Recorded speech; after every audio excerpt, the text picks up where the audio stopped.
दोस्तों नमस्कार। मेरा नाम विजय कुमार है। इस वीडियो में हम नोबेल पुरस्कार के बारे में जानेंगे। 2024 में किन किन लोगों को नोबेल पुरस्कार वितरित किए गए, ये हम लोग देखते हैं। नोबेल पुरस्कार अल्फ्रेड नोबेल की 1895 की वसीयत के अनुसार विभिन्न क्षेत्रों में प्रति वर्ष उनकी पुण्यतिथि के अवसर पर प्रदान किए जाते हैं। इसकी परंपरा 1901 ईस्वी से शुरू हुई है। इसके लिए एक समिति है जो कि यह डिसाइड करती है किन किन व्यक्तियों को किन किन क्षेत्रों में नोबेल पुरस्कार से पुरस्कृत किया जाएगा। मैं उस समिति की थोड़ी बहुत जानकारी मैं दे दूं।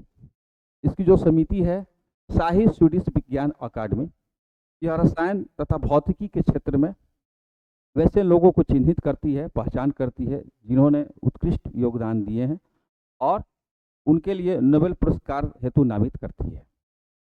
कोरोलिंस्का संस्थान में नोबेल जो समिति है वो चिकित्सा के क्षेत्र में नोबेल पुरस्कार देने हेतु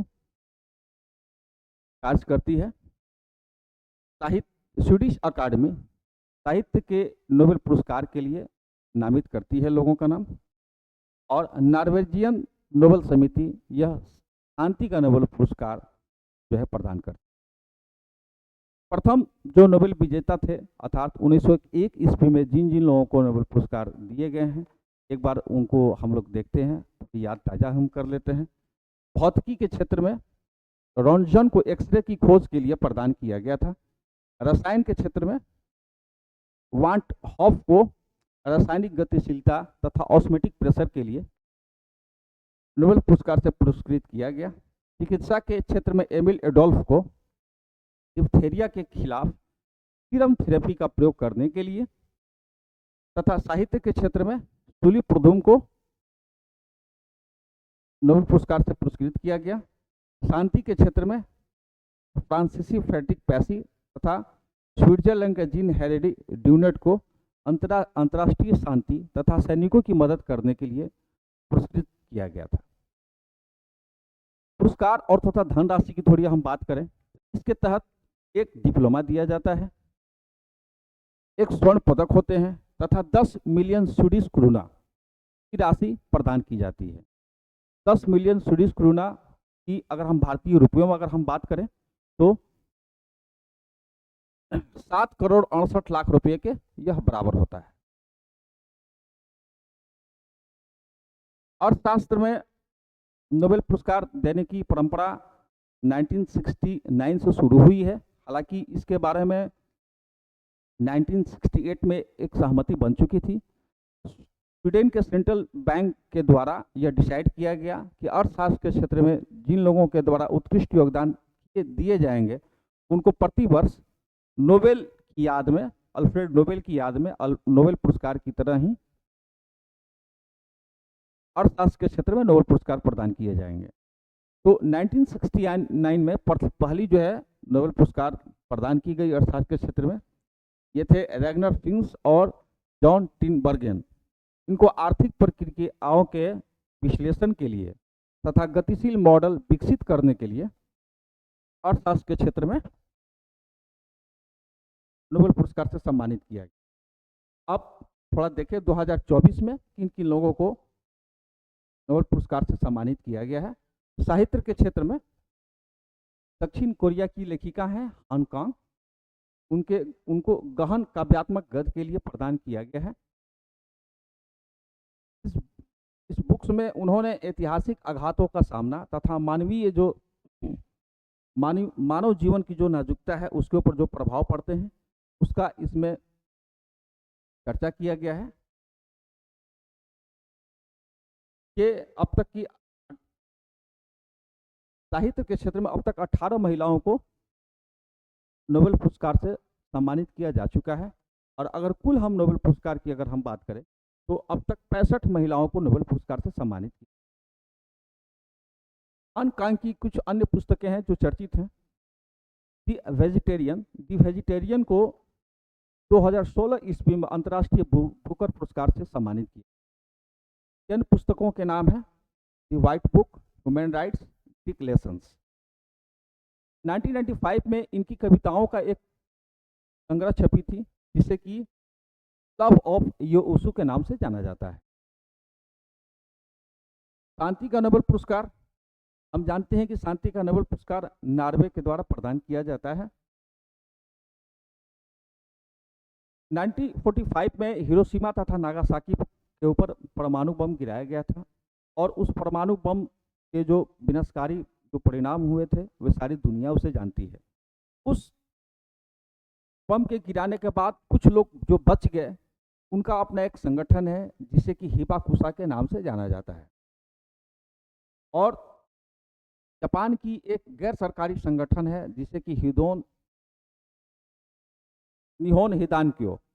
यह निहोन हिदानक्यो एक जो संगठन है, गैर सरकारी संगठन है, इसके द्वारा यह आंदोलन चलाया जाता है कि विश्व को इस बात के लिए जागरूक किया जाए भविष्य में फिर कभी भी परमाणु बम का प्रयोग न हो सके।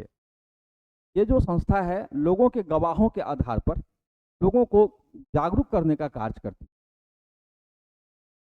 परमाणु बम का दोबारा इस्तेमाल नहीं होना चाहिए। इस संस्था को, निहोन हिदानक्यो को, शांति का नोबेल पुरस्कार से सम्मानित किया गया। रसायन के क्षेत्र में 3 व्यक्तियों को प्रदान किया गया है। उनका नाम है David Baker, Demis Hassabis, John Jumper. इन लोग को, डेविड बेकर को कंप्यूटेशनल प्रोटीन डिजाइन के लिए तथा कंप्यूटेशनल टूल्स विकसित करने के लिए, तथा डेमिस हासाबिस तथा जम्पर को, इन लोगों ने एक अल्फाफोल्ड 2 नामक एक कृत्रिम बुद्धिमत्ता प्रणाली बनाई है और दोनों को ही एआई के क्षेत्र के लिए जो है रसायन के क्षेत्र में प्रदान किया गया। इससे क्या हुआ, प्रोटीन की 3D संरचना का सटीक अनुमान लगाया जा सकता है।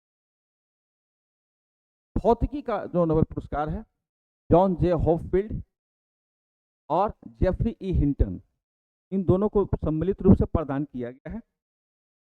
जॉन जे होपफील्ड अमेरिकी वैज्ञानिक है, जबकि जेफरी ई हिंटन ब्रिटिश कनाडाई वैज्ञानिक है। इन दोनों ने 1980 के दशक में एक प्रयोग किया था और उसका इस्तेमाल आज के एआई के क्षेत्र में किया जाता है। मशीन लर्निंग तकनीक तथा कृत्रिम तंत्रिका नेटवर्क की नींव रखने में सहायक रहा है। इन्होंने मशीन लर्निंग तकनीक तथा कृत्रिम तंत्रिका नेटवर्क का इजाद किया है, जिसका कि इस्तेमाल आज के दौर में चैट जीपीटी तथा इसकी तरह के अन्य जो विधाएं हैं उसमें प्रयोग किया जाता है। इस तरह से भौतिकी का नोबेल जॉन ए होपफील्ड तथा जेफरी ई हिंटन को प्रदान किया गया। मशीन लर्निंग तकनीक क्या है, जिस तरह से एक मानव अपनी की गई गलतियों को दोबारा दोहराता नहीं है और जो संशोधित जो रूप होते हैं या जो गलती की गई जो चीज़ें होती है हमारे ब्रेन में बैठ जाता है, ये चीज़ें गलत है, इसे दोबारा नहीं दोहराया जाना है। ठीक उसी तरह से एक ऐसी तकनीक का इजाद किया गया है ताकि मशीन खुद में सुधार कर सके। अगर कभी उसने कोई गलत किया है तो आप इन फ्यूचर वो सुधार कर सके और वो उसकी गलतियों की पुनरावृत्ति ना करे। इसे ही मशीन लर्निंग तकनीक कहा जाता है कि मशीन सीख रहा है कि हम गलत ना करें, वो खुद में इम्प्रोवाइज करता रहे। दूसरा है कृत्रिम तंत्रिका नेटवर्क। जिस तरह से मानव शरीर में तंत्रिका तंत्र होते हैं, न्यूरॉन्स होते हैं, ठीक उसी तरह से एआई के क्षेत्र में उसका इस्तेमाल किया गया है और इस इस्तेमाल के लिए इन्हें भौतिकी का नोबेल पुरस्कार से सम्मानित। चिकित्सा या फिजियोलॉजी का नोबेल ये 2 व्यक्तियों को मिला है, विक्टर एम्ब्रोज तथा गैरी रूकुन। विक्टर एम्ब्रोज मैसाचुसेट्स विश्वविद्यालय में आणविक चिकित्सा कार्यक्रम में काम करते हैं। गैरी रूकुन मैसाचुसेट्स जनरल हॉस्पिटल और मेडिकल स्कूल में प्रिंसिपल इन्वेस्टिगेटर है। इन दोनों ने माइक्रो आरएनए की खोज किया है तथा पोस्ट ट्रांसक्रिप्शनल जीन रेगुलेशन के लिए इन दोनों को चिकित्सा का नोबेल पुरस्कार से सम्मान किया गया है। अर्थशास्त्र के क्षेत्र में Daron Acemoglu, Simon Johnson, James A Robinson को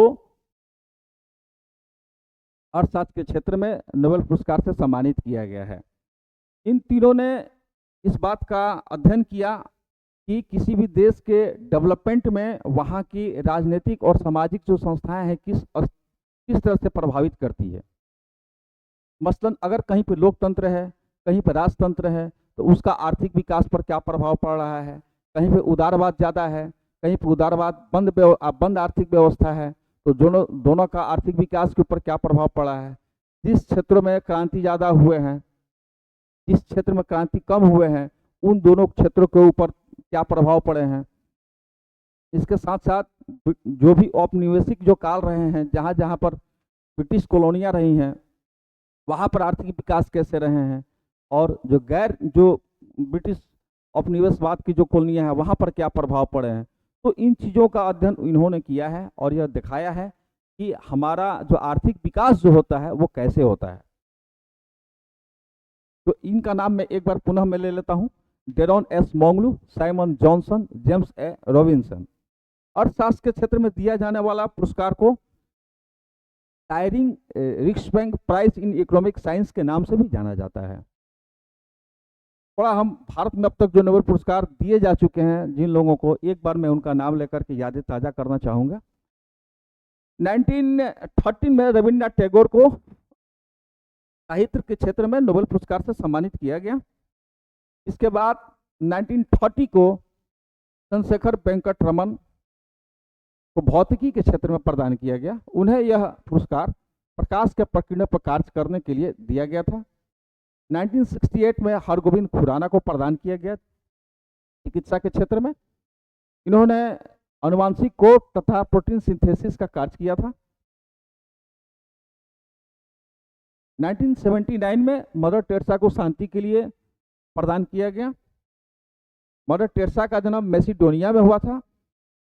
वे भारत में आकर बस गई थी, रहने लगी थी, और 1950 में उन्होंने मिशनरीज ऑफ चैरिटी की स्थापना की। जिस वर्ष उन्हें नोबेल पुरस्कार मिला अर्थात 1979 में, उसके एक साल के बाद भारत सरकार ने उन्हें भारत रत्न की उपाधि भी प्रदान की। 2016 ईस्वी में पोप ने उन्हें संत की उपाधि प्रदान की थी। 1983 में स्वर्णम चंद्रशेखर को तारों के विकास और संरचना के महत्व के भौतिक प्रक्रियाओं का सैद्धांतिक अध्ययन करने के लिए प्रदान किया गया। ये अविभाजित भारत अर्थात उस समय लाहौर में इनका जन्म हुआ था। बाद में इन्होंने यूएसए का नागरिकता ग्रहण कर लिया। 1989 में दलाई लामा को शांति के लिए नोबेल पुरस्कार से सम्मानित किया गया। 1998 में अमर्त्य सेन को अर्थशास्त्र के क्षेत्र में कल्याणकारी अर्थशास्त्र के क्षेत्र में कार्य करने के लिए इन्हें अमर्त्य सेन को अर्थशास्त्र के क्षेत्र में नोबेल पुरस्कार से सम्मानित किया गया। 2009 ईस्वी में वेंकट रामन रामकृष्ण को रसायन के क्षेत्र में नोबेल पुरस्कार से पुरस्कृत किया गया। 2014 में कैलाश सत्यार्थी को शांति के क्षेत्र में बच्चों तथा युवाओं के दमन के विरुद्ध उनके संघर्ष तथा सभी बच्चों की शिक्षा के लिए कैलाश सत्यार्थी को 2014 में नोबेल पुरस्कार से सम्मानित किया गया।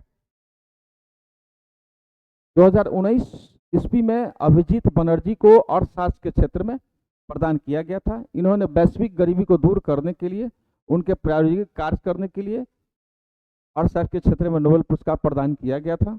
और दो व्यक्ति अंत में मैं नाम लेना चाहूँगा, क्योंकि वो भारतीय नहीं थे, वे ब्रिटिश मूल के थे, लेकिन उनका जन्म भारत में हुआ था।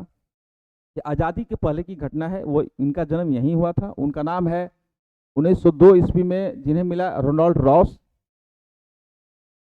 इनको चिकित्सा के क्षेत्र में प्रदान किया गया। इन्होंने मलेरिया पर कार्य किया था। इनका जन्म अल्मोड़ा में हुआ था। और 1907 ईस्वी में रुडयार्ड किपलिंग को साहित्य के क्षेत्र में प्रदान किया गया। इस तरह से मित्रों हम लोगों ने देखा कि नोबेल पुरस्कार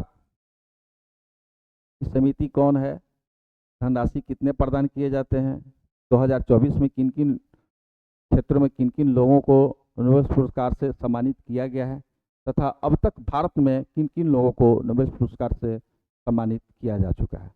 आशा करते हैं आपको ये वीडियो अच्छा लगा होगा। शुक्रिया, थैंक यू।